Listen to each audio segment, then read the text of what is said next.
Halo Sobat Logika, selamat berjumpa kembali dalam acara Logika Bicara. Tema kita hari ini akan membicarakan soal isu-isu yang lagi terhangat sekarang ini. Banyak hal ya. Nanti kita akan bedah satu persatu. Nah, diskusi kita kali ini masih di tempat Logika Kopi.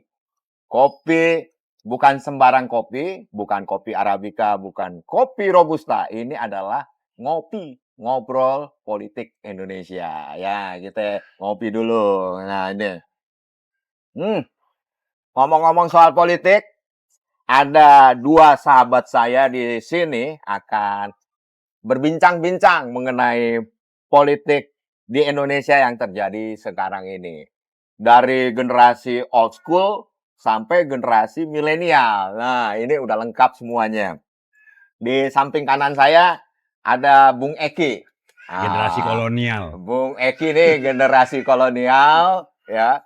Dulu dia adalah pelaku sejarah tahun 1998 jatuhnya rezim Soeharto. Pernah terlibat. Pelaku sejarah. Ya, pelaku sejarah. Dia tidak mau disebut sebagai aktivis, tapi bagian dari tokoh pergerakan. Kali ini katanya Bung Eki ya survive dengan berusaha seperti toko kelontong dan segala macam. UMKM lah, UMKM. Pedagang kaki lima. Pedagang kaki lima yang menjadi korban dari rezim Prabowo. Ya ini, korban apa? Korban pajaknya dinaikin. Nah, ini dia sahabat saya juga dari generasi milenial. Nah, ini Adi. Ya, Adi yang masih konsisten melakukan advokasi rakyat. Baik, Sobat Logika, kali ini kita selalu disuguhkan oleh isu-isu mengenai rakyat, ya. Pertama masalah pajak yang tinggi, nah kemudian juga masalah anggaran kesehatan yang kurang. Nah, ya, yang terbaru Badan Anggaran DPR hari ini mengeluhkan mengenai banyaknya rumah sakit daerah yang anggarannya sedikit akibat tunggakan yang cukup banyak ya. Tunggakan yang cukup banyak. Nah, kemudian sekarang ini ya, isu-isu yang berkembang tidak hanya seputar kesehatan, juga masalah pendidikan. Ribuan dari mahasiswa perguruan tinggi negeri yang lulus dari SBMPTN, UTBK, akhirnya menyerah ketika disodorkan biaya anggaran UKT. Ya, ini juga menjadi soal. Lantas, kenapa kemudian masyarakat ini hening, kemudian masyarakat ini nerimo aja gitu. Nah, ini sudah ada teman kita dari generasi milenial yang selalu melakukan advokasi masyarakat. Ya, ini kita mau tanya nih, penyebabnya apa? Ya, mohon waktu dan kesempatannya Bung Adi untuk menjelaskan mengapa masyarakat ini kesadarannya sulit sekali untuk terbangun gitu. Padahal kondisi objektif udah mateng, harga kebutuhan pokok tinggi, PHK di mana-mana gitu. Biaya UKT juga melambung tinggi, tetapi ini senyap aja. Kemarin sempat terjadi demonstrasi yang cukup masif di beberapa kampus di Jogja maupun di Jakarta, tetapi sekarang ini kok tiba-tiba reda gitu. Mohon waktu dan kesempatannya untuk menjelaskan hal ini. Oke, terima kasih Bang Bowo atas undangan podcastnya. Yang pertama saya melihat tadi kan sudah sempat berdiskusi ya sebelum kita memulai podcast ini kan. Hari ini yang saya lihat itu pemerintah kita tidak memperhatikan yang seharusnya menjadi prioritas gitu loh. Tadi kan Bang Bowo udah singgung misalnya persoalan kesehatan, kemudian pendidikan gitu kan, terus lapangan kerja gitu. Ini kan kondisi yang memprihatinkan, tapi kita lihat presiden kita bernama Prabowo Subianto justru tidak memprioritaskan itu gitu loh. Ini menurut saya menjadi persoalan serius gitu loh. Ya kan Jadi justru mengutip apa kata Prabowo nih hanya sekedar omon-omon. ya Jadi omon-omon menurut ya. saya omon-omon ya kan. Nah, justru malah sebaliknya Prabowo lebih memaksakan program-program yang menurut saya ini lebih kepada pemborosan gitu loh. Urusan anggaran. Ya kan seperti makan bergizi gratis, kemudian KDMP. KDMP, Kopdes Merah Putih, terus juga sekolah rakyat gitu ya. Ya kan terbaru itu soal pelatihan manajer tuh, pelatihan manajer ala militer tuh. Ya kan yang menghabiskan dana triliunan tuh. Ya kan? Padahal saya yakin mereka juga tahu nih, pemerintah kita tahu bahwa persoalan kesehatan, pendidikan, lapangan kerja ini menjadi persoalan utama bagi bangsa ini sebetulnya Iya, gitu kan. Tapi entah kenapa Prabowo ini tetap ngotot program-program itu tetap dilanjutkan gitu kan. Tidak memikirkan persoalan-persoalan serius. Nah, ditambah lagi ini berita terbaru nih. Ya kan di mana masyarakat Aceh tuh Gotong royong. berkolektif gitu kan, membangun jembatan tuh. Warga Ya kan? bantu warga ya. Warga bantu warga. Itu kan harusnya kan tanggung Tidak jawab ada kehadiran negara Nah, di tidak situ ada ya. kehadiran negara, harusnya kan itu tanggung jawab pemerintah tuh harus itu. Ya kan? Nah, saya menduga program-program yang dilaksanakan oleh Presiden Prabowo ini lebih kepada ini ada bermuatan kepentingan politik 2029 gitu loh. Nah, memang seharusnya rakyat di sini sadar dan ya dalam kondisi kritis hari ini, tertekan hari ini itu harusnya sadar menurut saya gitu loh. Tapi Kemarin kenapa tidak melakukan Nah kemarin sudah perlawanan, bagus tuh kemarin pergerakan? tuh ya gak, mahasiswa udah mulai bergerak Iya. gitu kan dari teman-teman UI dan berbagai kampus termasuk UGM juga ekstrim tuh sampai ngusir pejabat-pejabat di lingkaran Tiga Prabowo pejabat kan, negara tiga ya. pejabat negara. Cuman cukup aneh ketika kekinian kok redam gitu loh, gerakannya menjadi redam. Ya Kalau kan? Bung Adi sendiri menduga ada apa sih sebetulnya? Ya kan sebetulnya kan apa namanya ciri-ciri operasi politiknya kan sudah dilakukan tuh. Kayak misalnya gerakan dukung MBG itu beberapa daerah melakukan demonstrasi kemudian terbelahnya gerakan mahasiswa, ada yang dukung pemerintah, ada yang kontra pemerintah. Saya melihat sih ada operasi politik sih. Operasi politik. Ada operasi politik dalam membelah gerakan pertama ya. membelah gerakan, kedua meredam. Ya kan meredam Misalnya gejolak misalnya di berbagai tingkatan kampus. mahasiswa ya, itu tiba-tiba ada yang mengklaim dirinya sebagai Ya kayak representasi BEM Bersatu mahasiswa, misalnya, BEM Bersatu, ya kan? dan kemudian di UBK juga Nah, terbongkar kan digelar. ketika BEM UBK tuh dapat 20 ya kan, juta. 20 juta kan gitu. Bahkan bukan hanya BEM UBK nih, saya dapat informasi nih. Ada beberapa simpul organisasi kampus juga mendapatkan dengan nominal yang sama. Diguyur uang. Diguyur uang gitu loh. Nah, diguyur uang. Nah, Bung Eki sebagai pelaku sejarah Ya. tahun 98, itu mahasiswa kan bergerak masif sehingga Soeharto 32 tahun berkuasa akhirnya angkat bendera putih itu. Menyerah. Gitu Mundur. kan. Nah, ini apakah kala itu ada nggak sih seperti yang terjadi sekarang ini mahasiswa dikasih iming-iming uang gitu kala itu? Kalau berangkat, misalnya kita mau merefleksikan ya, hari ini dengan peristiwa lalu. Ya, Perilaku kekuasaan Orde Baru pada saat itu sangat represif ya. dan saya mau bilang itu fasistik. Ya, maka Fasis, maka orang bilang bahwa Orde Baru itu otoritarian. Otoriter. Dia memaksakan semua kehendaknya tanpa harus ada kritik. Oke. Jadi kritik itu adalah musuh. Oke. Nah, dulu kami mahasiswa itu jangankan ikut yang punya pikiran-pikiran untuk mengkritisi kekuasaan, jangankan ikut, berteman aja mereka takut. Ya kalau sekarang ini kan gerakan demonstrasi, ya saya nggak ngomong gerakan lah, demonstrasi lah ya. Demonstrasi itu kayak orang demam minum kopi di kafe.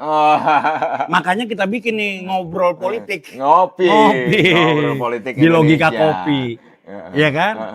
Nah, itu bukan sesuatu yang wah gitu loh. Padahal dulu kalau dalam zaman di saat saya masih mahasiswa, menjadi aktivis itu atau kelompok gerakan itu sesuatu teror Oh buat iya, kekuasaan. Maka Iya, jumlahnya sangat minoritas di kampus. heeh. Bahkan kadang-kadang nggak punya temen. Oh iya, nggak punya teman, minoritas, tetapi kenapa 98 begitu riuh gitu? Nah prosesnya kan Banget. nggak ujuk-ujuk jadi 98. Iya, Ini kan proses yang ada, panjang. heeh. Terus satu, yang kedua konsistensi, militansi, Militansi, oke. terus upaya melakukan radikalisasi di kampus. Heeh. Ya, jadi kalau hari ini orang bilang menolak radikalisme, saya juga bingung. Apakah dia udah kenyang perutnya, otaknya udah Iya. udah sember gitu Iya, kan? Jember, ya. Sehingga mulutnya itu membunuh upaya itu. Oke. Itu yang saya sampaikan. Kalau kita tarik ke belakang lagi lebih jauh, kolonialisme di Republik ini kan hancur karena ada gerakan radikal dari rakyat Indonesia yang dipimpin oleh tokoh-tokoh yang radikal. Oh iya.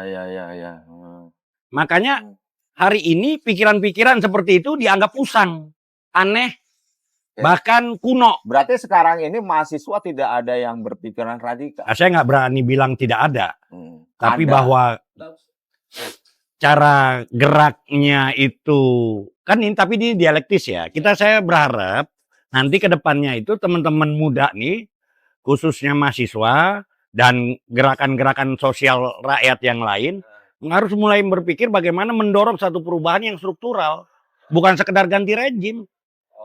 Jangan seperti peristiwa 98. Kita mabok kemunduran Soeharto, tetapi kekuasaan diambil alih lagi oleh kelompok mereka.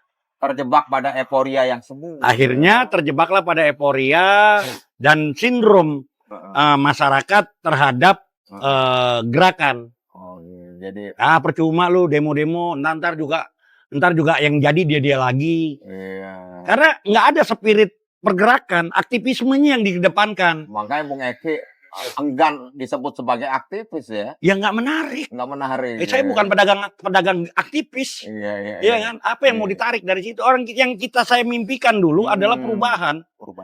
Iya. Ketika saya lulus kuliah, harapan saya pulang ke kampung, ngurus aset keluarga. Iya. Duduk dengan tenang, hidup dengan tenang, bertani, bercocok tanam atau beternak gitu kan. Negara Indonesia baik-baik saja gitu loh. Dipimpin oleh orang yang baik tentunya. Betul. Dengan sistem yang baik. Betul. Gini Bung Bowo, kenapa saya sangat gelisah sekali atas situasi kondisi ya. Bahkan sampai sekarang. Karena menurut saya para funding father kita itu udah sangat Jelas ya. bijaksana melihat keadaan bangsa ini. Dan ke depan tuh kayak apa gitu. Iya. Bahkan dia udah pikirkan ratusan tahun ke depan. Hari ini saya jadi teringat apa yang dikatakan oleh Soekarno. Perlawananku lebih mudah karena menghadapi penjajah asing. Bangsa asing. Iya. Tapi ya perlawananmu akan lebih sulit karena melawan bangsa sendiri. Iya, karena bangsa sendiri itu pemerintahan yang terbangun pemerintahan komprador, Om Bowo. Komprador, iya. Iya, yang dapat pesanan dari antek-antek asing gitu. Iya. Padahal dia antek-antek asing. Konsesi ya. Oh, iya. Bagi-bagi kekuasaan. Coba balikan lagi pada problem pokok bangsa ini apa? Gotong royong. Iya. Apakah politik hari ini melahirkan pemimpin dengan cara gotong royong? Apakah sesuai dengan sila keempat Pancasila? Musyawarah mufakat kan tidak. Iya. Artinya sebetulnya proses ini terjadi wajar. Oke. Karena pemerintahan tidak menjalankan itu pada daya diri bangsa ini. Yang berbeda-beda gitu ya. Iya, Terdiri dari ribuan suku, ribuan pulau. Nah ini kan harusnya perbedaan ini yang jadi energi bersama. Membangun bangsa ini. Iya. Sehingga tidak ada tuh klaim politik Jawa dan politik tidak Jawa. Politik identitas. Akhirnya tidak ada dong politik. Harus sudah kelar ketika Pak Harto turun mengundurkan diri. Ya kan? Situasi. Tapi setelah Pak Harto mundur, sekarang masuk era reformasi hingga sekarang ini nih. Kalau menurut pandangan dari Bung Eki, kita mengalami kemunduran apa kemajuan sih? Kan resistensi antar suku, resistensi antar agama makin tinggi dibangun. Oke. Iya kan? Oke. Walaupun di publik di bawah sebetulnya fine-fine aja, tidak ada masalah dengan itu. Tapi opinian yang dibangun di politik nasional kan luar biasa. Iya. Kapir-kapirun. kipir-kipur. Iya. Sehingga orang lupa bahwa perut mereka kosong, ya, piring-piring mereka di rumah kosong karena perilaku pejabat yang korup. Oh, iya, iya, iya. Karena sistem yang tidak berkeadilan. Iya. Sistem yang tidak memberi kesempatan kepada rakyat untuk tumbuh hidup berkembang. Sementara konstitusi, ya kan? Para founding father, kenapa saya bilang bijaksana, sudah menempatkan itu. Indonesia merdeka membentuk satu pemerintahan yang melindungi segenap tumpah darah dan bangsa Indonesia. Mensejahterakan. Terjadi nggak? Melindungi nggak? Mencerdaskan nggak? Betul, betul, betul. Bagaimana kita mau terlibat dalam perdamaian dunia? Iya. Iya kan? Iya, iya, iya. Gajah di depan mata nggak nampak, semut di seberang lautan nampak. Kan aneh nih bangsa ini nih. Iya, iya. Diajaklah rame-rame, ayo bela bangsa A, bela bangsa B. Saudara lu lagi ditindas di negeri lu oleh bangsa lu sendiri. Lu nggak pernah bilang bela. Nah, seperti yang kita ketahui nih, APBN kita 80 hingga 82% itu diperoleh dari pajak rakyat. Dari pajak rakyat, 82%. Iya. Tetapi sekarang ini gitu, masyarakat untuk mengakses pendidikan murah, kesehatan gratis, itu sangat kesulitan. Akibat tersedot oleh program ambisius. Karena mereka tahu rakyatnya bodoh. Dikasih sembako juga nurut. Nggak bakal lu pikirin deh tuh ntar pajak gua diserahin kemana. Terjadi penyimpangan pun dia bakal tahu. Rakyat tidak akan marah. Kalau mau marah buru-buru bagi sembako. Kasih 20 liter, kasih 30 liter. Bagaimana caranya agar kesadaran masyarakat itu bisa terbangun? Ada satu yang sebetulnya bisa jadi pembelajaran sebelum peristiwa 98. Di mana banyak teman-teman mahasiswa itu mendorong agar teman-temannya di kampus mau bikin program yang namanya edukasi ke bawah atau live in. Yang hari ini mulai berkurang karena KKN udah nggak ada. Dan KKN katanya, saya tanya sama ponakan saya, sekarang KKN itu per fakultas nggak digabung lagi. Oh begitu ya. Ya. Nah terus ruang-ruang kritis apa yang mendapat kalau cuman intelektualisme yang terjadi. Seharusnya kan dalam kerja kuliah nyata itu dia bercerita kenapa misalnya kemiskinan, kesehatan, pendidikan itu sulit diakses oleh masyarakat paling bawah. Bahkan sehari ini harusnya ini menjadi tugas mahasiswa ya. Bukan tugas mahasiswa, kesadaran mahasiswa. Kesadaran mahasiswa. Kalau tugas mah tugas pemerintah. Iya. Mahasiswa kan harusnya belajar, nggak usah ngeritisin pemerintah karena pemerintahnya brengsek. Enggak, maksudnya tugas masyarakat mahasiswa kaum intelektual untuk mengedukasi, untuk memberikan kesadaran. Mengedukasi. Maka untuk itu generasi muda khususnya mahasiswa yang terdidik, dia harusnya punya sense of crisis, sense of kepedulian gitu ya. Terhadap keadaan dan kenapa sih saya lagi makan enak, untungnya di logika kopi nggak ada nih Pak, bagi Pak belum makan gitu. Kenapa hal-hal kayak gitu sering terjadi kalau kita lagi ini sementara dia ngabisin uang puluhan bahkan mungkin jutaan rupiah. Ini kan ada kontradiktif nih. Iya. Harusnya kan menimbulkan kesadaran sosial dong. Betul. Nah itulah tugas kelompok terpelajar, mahasiswa, akademisi mengkoreksi ini. Ada apa? Oke. Bukan malah melihat kayak nebak-nebak skor bola. Iya nggak? Iya. Gitu loh. Tapi kenapa ini bisa terjadi di tengah negara yang dulu waktu saya SD SMP dikampanyekan oleh guru saya, itu namanya gemah limpah roh jenawi. Iya nggak? Iya, ingat. Iya kan? Ingat. Tapi faktanya apa? Tanah digusur, air harus beli, iya kan? Mungkin udara sebentar lagi juga akan kita beli. Kenapa? Karena udara hari ini yang kita hisap udah tidak sehat. Iya, betul. Udah penuh emisi. Akibat apa? Akibat kapitalisasi otomotif. Iya. Perambahan hutan di mana-mana. Ekosistem rusak. Seperti yang terjadi di Papua kemarin dalam filmnya. Iya, babi para berpesta. Salah, babi para berpesta lagi. Pesta para babi. Salah lagi tuh. Iya. Iya kan? Pesta BPK.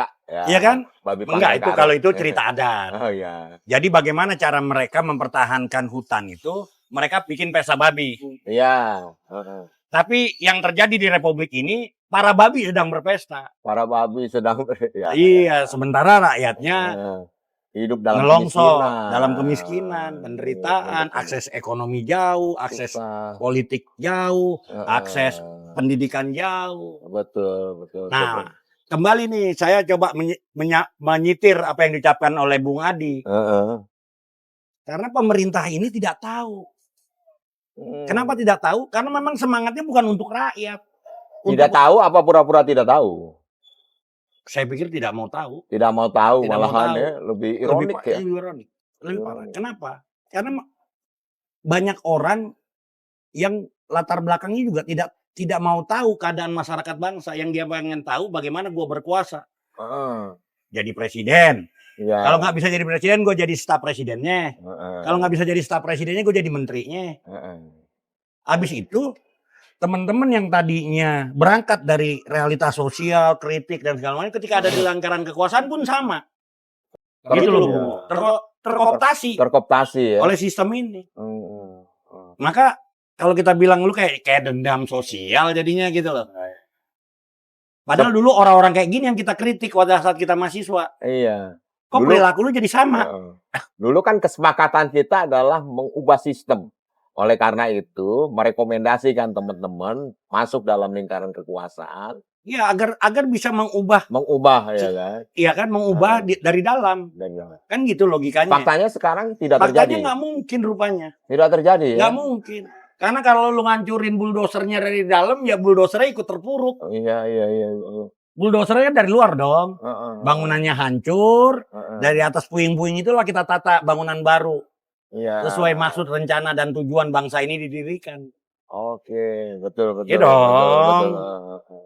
Kan kita punya konstitusi. Konstitusi memerintahkan. Iya, betul. Makanya diwajibkan agar setiap pemerintah itu menuju kepada masyarakat adil makmur. Yang Preambul berkeadilan Undang-Undang sosial. Itu Dasar perintah 45. konstitusi.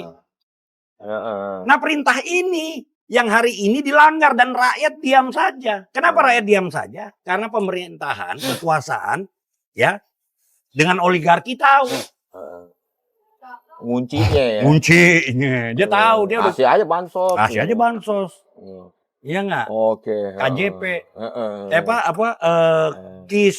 Kayak gitu-gitu tuh. Iya. Padahal kan nggak usah pakai KIS, kartu Jakarta Pintar, Jakarta Sehat, segala Emang macam. itu hak kita, ya Itu kan? hak Kita kita. bayar pajak kok. Iya kan? ya Udah sekolahnya digratisin aja. Heeh. Akses ke rumah sakit disiapin, infrastruktur diperbaikin. Cukup dengan kartu pelajar 1 bisa diakses segala-galanya, termasuk refreshing ke Ancol. Biar orang tuanya nggak pusing. Iya. Masuk boleh, kedupan bayar. Iya. Ya nggak? Makanya saya bilang kalau rakyat miskin itu kalau mau gratis, refreshingnya di Dupan. Dupan mana? Dupan rumah masing-masing. Bung Ade tadi sudah diceritakan oleh Bung Eki ya kan bahwa kesadaran masyarakat ini belum terbangun karena mudah sekali dikasih iming-iming, dikasih bansos. Kemudian kemarin ada demonstrasi mendukung MBG ternyata dibayar gitu kan. Nah, bagaimana kita bisa Bentar dulu, saya terusin nih. Ini yang menarik nih. Mobilisasi agar MBG tetap bertahan dengan alasan apa? Menerima sekian juta karyawan Ya, baru. Betul. Ya. Betul. Ini nih terkait dengan kesadaran. Betul. Logika pemerintah seperti Oke, itu. di satu sisi, Heeh. ya, ribuan guru hari ini dalam ekonomi kesulitan. Iya. Betul. Pendapatan yang sangat minor. Iya. Bukan cukup, minor. Minor ya. Bahkan di Tidore. kalau nggak salah di Jawa Timur, Tidore ya, Tidore itu PHK sampai terbelit kan itu ribuan terbelit utang pinjaman online gitu. Dia jalan kaki berkilo-kilo melewati lembah, bukit, sungai untuk mengabdikan dirinya, memberikan pengetahuannya kepada agar masyarakat bangsa Indonesia di pedalaman sana tidak ketinggalan Betul. pengetahuan. Betul. Tapi perhatian pemerintah kepada mereka tidak ada. Sementara kalau kita mau uji, ya, Prabowo berjanji apa dulu? Ya, gaji guru dinaikkan. Gaji guru dinaikkan. Kesejahteraan guru dijamin. Iya, betul. Kenapa sekarang justru guru tidak dipedulikan? Benar. Miris. Guru, sorry ya, saya bukan mendikotomikan ini bahwa sebetulnya setiap warga negara punya hak yang sama atas penghidupan yang layak, ya, penghasilan yang layak. Tetapi kenapa harus ada dikotomi ini? Guru dikasih gaji kecil, Sementara kerja di dapur MBG tidak perlu Gajinya lebih pendidikan, besar. ya tidak Iya. perlu pendidikan, tidak perlu knowledge, Ah. tidak perlu tanggung jawab, cuman nyuci piring dapat 3 juta. Jadi statusnya P3K P3K lagi. Wah. Sementara guru masih honorer. Itu loh Om Bowo. Oh, Ini iya. sebetulnya kan harusnya membangun kesadaran kita bahwa Heeh. rejim hari ini, kekuasaan hari ini itu penguasa, bukan pengelola negara, Oke, iya benar. bukan pemimpin negara, Heeh. tapi penguasa negara. Dia Penguasa. kuasain ini negara Mm-mm. sebesar-besarnya Mm-mm. untuk kebodohan masyarakat sebesar-besarnya. Agar dia mendapat sesuatu Iya. dari situ, Iya. ya kan?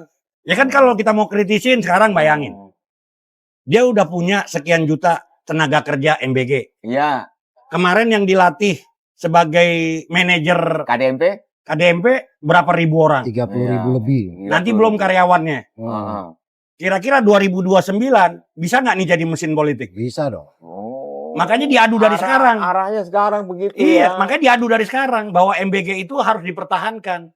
Oh, jadi para demonstran yang kemarin mendukung program MBG itu bagian dari itu ya. Dan di setiap provinsi, Heeh.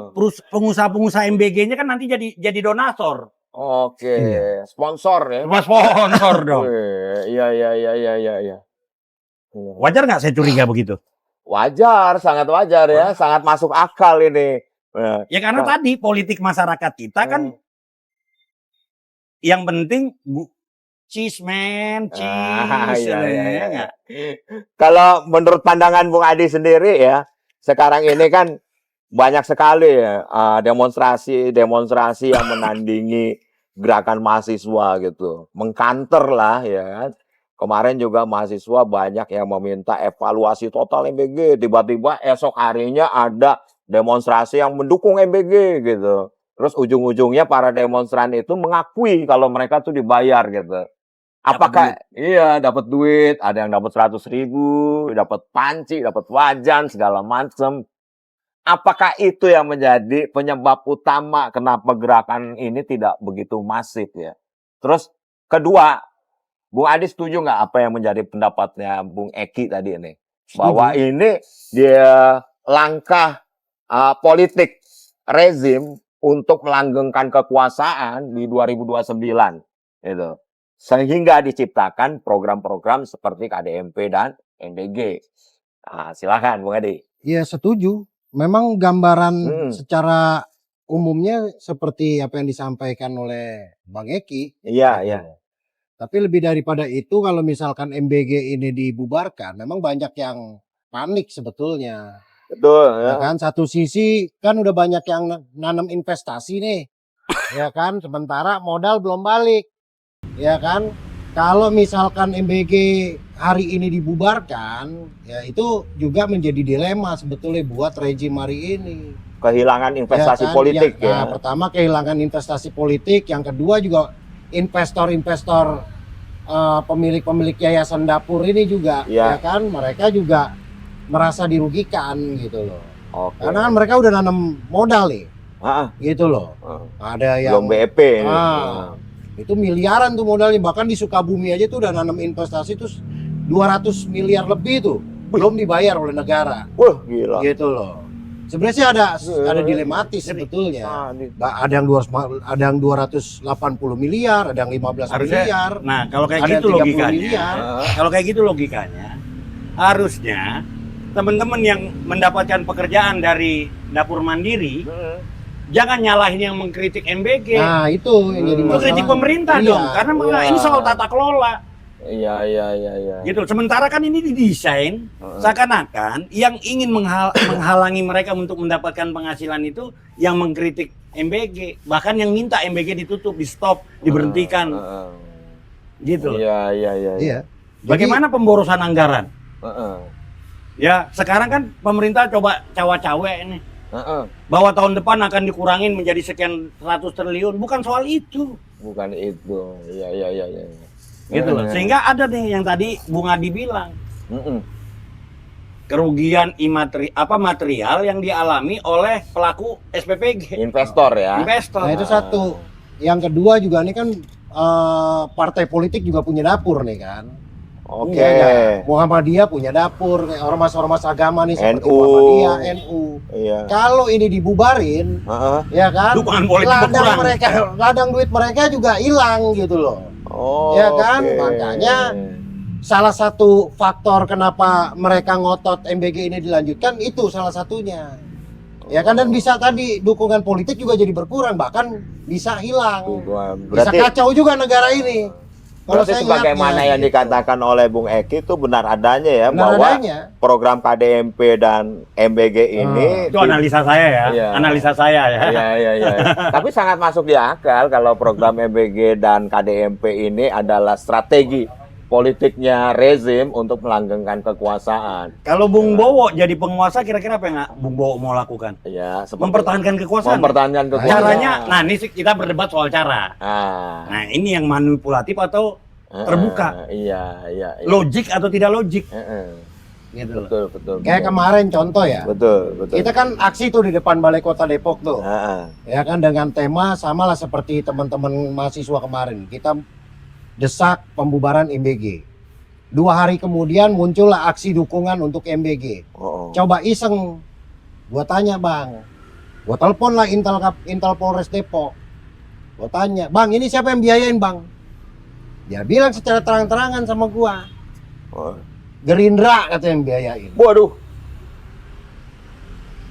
Gerindra, wah. Gerindra yang biayain katanya. Gila. Yang membiayai demo tersebut. Berarti analisanya Bung Eki ini tepat nih bahwa Iya kan? ini adalah strategi. Iya.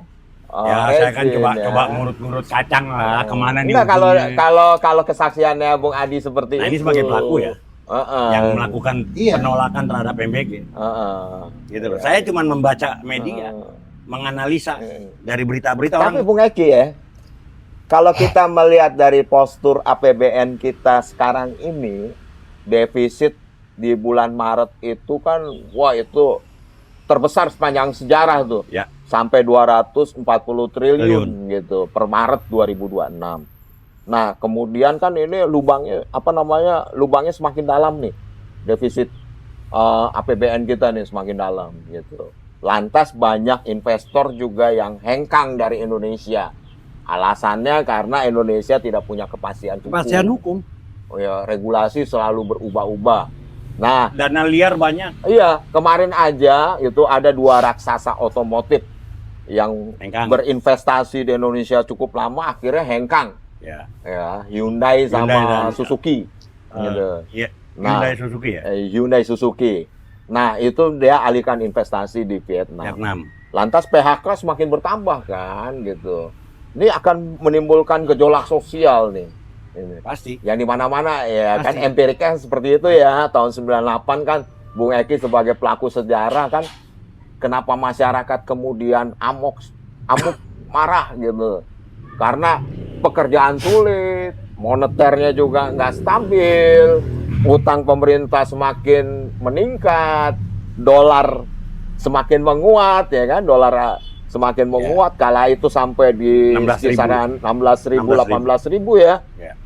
Nah, sekarang ini kan tidak jauh berbeda ya, Ya. dibanding tahun 98 98. itu akumulatif. Akumulatif. Ya. Heeh. Dari pertama distrust terhadap kekuasaan, Oke, 32 tahun. Iya. ya kan? distrust masyarakat terhadap hukum, Oke. terhadap sistem politik, Ya. Heeh. ya kan? Heeh. Terus meningkatnya angka pengangguran, Mm-mm. semakin sulitnya masyarakat memperoleh pendapatan penghidupan yang layak Betul. di desa-desa sehingga terjadi urbanisasi ke banyak kota, Heeh, heeh. ya.